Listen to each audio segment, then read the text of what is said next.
Chaos in week 2. Northern Illinois goes into South Bend and stuns 5th-ranked Notre Dame. The Fighting Irish not showing much fight, losing 16-14 as a 28-point favorite. They had a 62-yard field goal try as time expired, but the Huskies blocked it.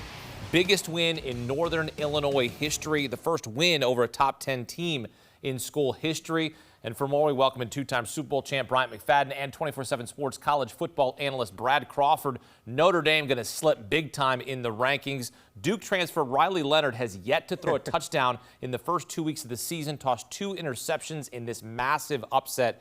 B-Mac, you think Notre Dame's chances at making the playoffs are over, or is there still like a sliver of hope? Over. Yeah. Why? Ask this question again. How long has disco been dead? A very long time, right? Yeah. I feel like some people still like disco. They still listen to it. They dabble with like a record player, you know? Yeah, but for me, I think they're over because, number one, Brad, they're not in a conference where you get an automatic bid if you were to win your conference, right? So that is a slight for Notre Dame. Number two, they lost to Northern Illinois. Northern Illinois was a 20-point underdog in 28-point underdog in this matchup. So one thing we know about the committee, and when it comes to talking about teams that are not undefeated, trying to see if they can get into the playoffs, style points matter, and who you lose to, it matters also. That's a very, very bad loss. And then the last point that I'm making in regards to Notre Dame playoff hopes potentially being dead, Brad, is that their schedule. When you look at the rest of their schedule, outside of USC, and I understand you have Louisville, who's currently ranked right now in the top 25, but outside of Louisville, who's ranked in the top 25 in USC, it's a favorable schedule moving forward. So they don't have any opportunities to really gain style points and based on the teams they beat and how they beat them. Because USC is going to be a competitive team. I think if they stay healthy, they're going to have a fighting chance to get into the playoffs. I don't know. I can't say that right now about Louisville. So those are the things that I look at when you look at Notre Dame and what happened today and why I feel like their hopes of getting into the playoffs are very, very, very slim to none. Brad, you agree with B-Mac?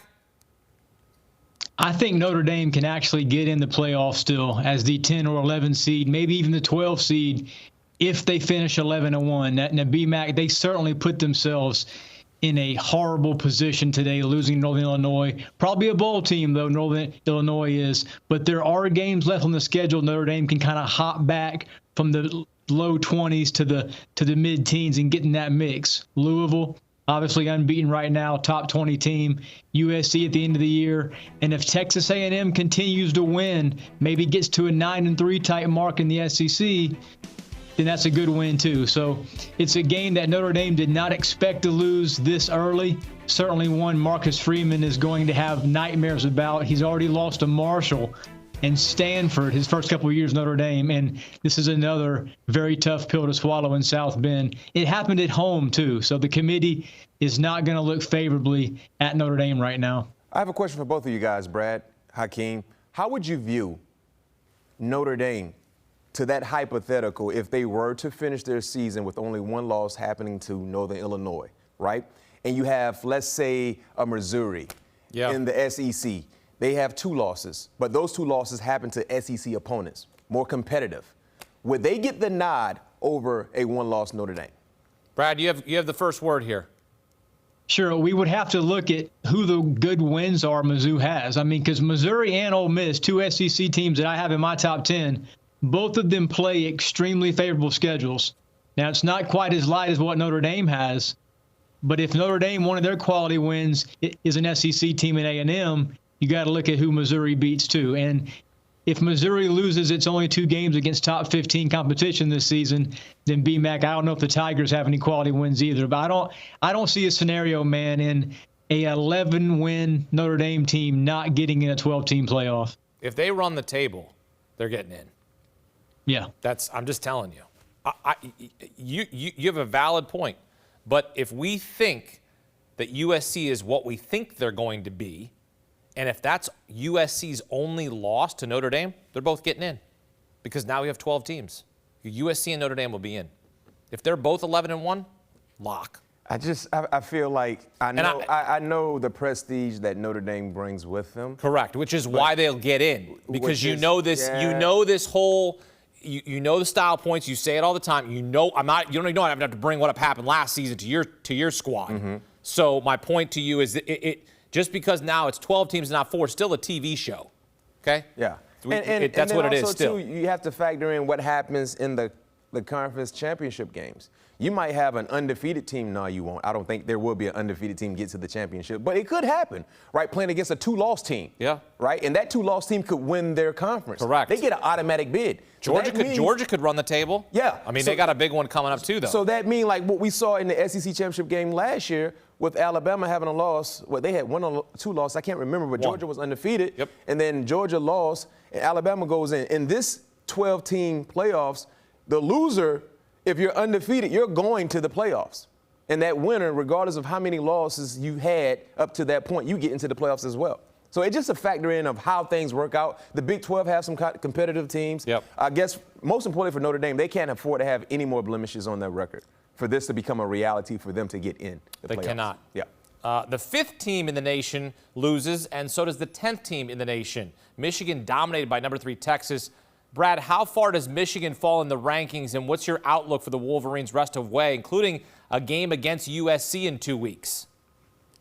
Yeah, I think Michigan falls from 10 to around 18 or 19. This was not a respectable showing at home for a team that had, won 15 consecutive games dating back to last year, had a long home winning streak, and now has quarterback issues. Davis Warren threw 2 picks today, had that late touchdown pass. But if I'm Sharon Moore, man, I'm really wondering how I'm going to look offensively moving forward.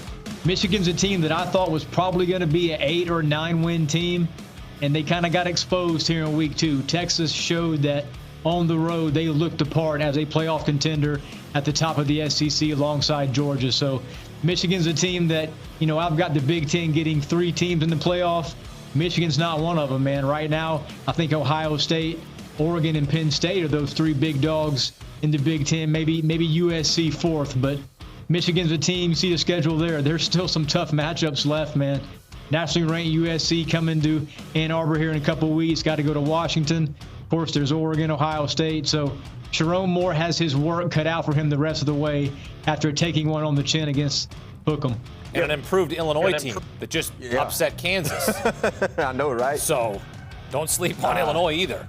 I'm right there with Brad. I think Michigan, will fall in the late teens. Yep. Mathematically speaking, they still have an opportunity to get into the playoffs, right? They still do. But to Brad's point, what we've watched, even going back to last week's game against Fresno, they won by 20 points, but they struggled mightily on the offensive side. Either quarterback who jumped into the lineup didn't provide a spark, and those same problems surfaced against Texas, who, oh, by the way, they're a better team on either side of the football field, and they got exposed dramatically. I see the same hurdles surfacing for Michigan throughout the rest of their way, and I think there are a few more losses going that will happen for the Wolverines on their schedule. So mathematically speaking, they still got a shot.